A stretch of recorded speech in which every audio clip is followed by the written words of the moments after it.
हमारे नुमाइंदा क़ज़ाफ़ुर रहमान की रिपोर्ट के मुताबिक तहसील हारनाबाद ताजरान हारनाबाद के बिजली के बिलों पर लगाए जाने वाले नाजायज़ ज़ालिमाना जग्गा सुपर सेल टैक्स पर इम्पोर्टेड फास्ट वफाकी शहबाज हुकूमत के खिलाफ एहतजाज।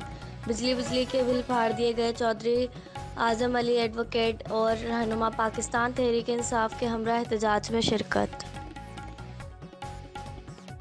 बाद से हमारे नुमाइंदा जाहिदा परवीन की रिपोर्ट के मुताबिक हैदराबाद पेटाबाद UC8 का इलाका सियासी झगड़े का शिकार। UC8 में MQM और PP के आपसी सियासी झगड़े में दोनों पार्टियों के कारकुनान रेस्को को 25 रोज से बंद ट्रांसफार्मर को स्टार्ट नहीं करने दे रहे, जिसकी वजह से अवाम गर्मी से परेशान और बेहाल। खवातीन और बच्चों का गली में एहतजाज। की लाइट गई है, 8 दिन हो चुके हैं। पेटाबाद UC की लाइट गई है। पीपल्स पार्टी और MQM और ना आवाम जो है वो बेइज्जत हो रही है। आप इनको बोलो कि हमारे घरों में लाइट ही नहीं है। 15-15 दिन होगा। क्या किया जाए इनका, क्या करें हम? हमारी नालियों की हालत देख लो, बड़ी पड़ी किसी चीज की सहूलत नहीं है। लाइट से लगा के हर कोई अपने अपने चक्कर में।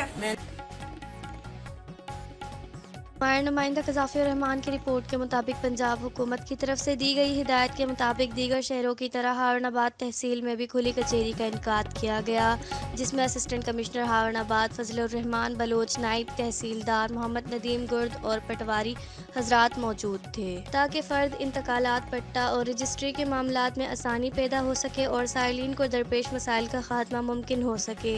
इस मौके पर नायब तहसीलदार मोहम्मद नदीम का कहना था कि पंजाब हुकूमत की तरफ से खुली कचहरी का अमल एक एहसान इक़दाम है ताकि साइलिन को महकमा रेन्यू के मुतालिक तमाम मामलात में रिलीफ मिल सके। असिस्टेंट कमिश्नर हारनाबाद फजलुर रहमान बलोच ने साइलिन के मसाइल को सुनकर नायब तहसीलदार मोहम्मद नदीम को इनके मसाइल को फौरी हल करने के अहकामात जारी किए। इस मौके पर असिस्टेंट कमिश्नर हारनाबाद फजलुर रहमान बलोच ने मीडिया को मौक़िफ़ देते हुए कहा कि पंजाब हुकूमत की हिदायत पर खुली कचहरी का इनेकाद करके एक छत तले तमाम मसाइल को हल किया गया है।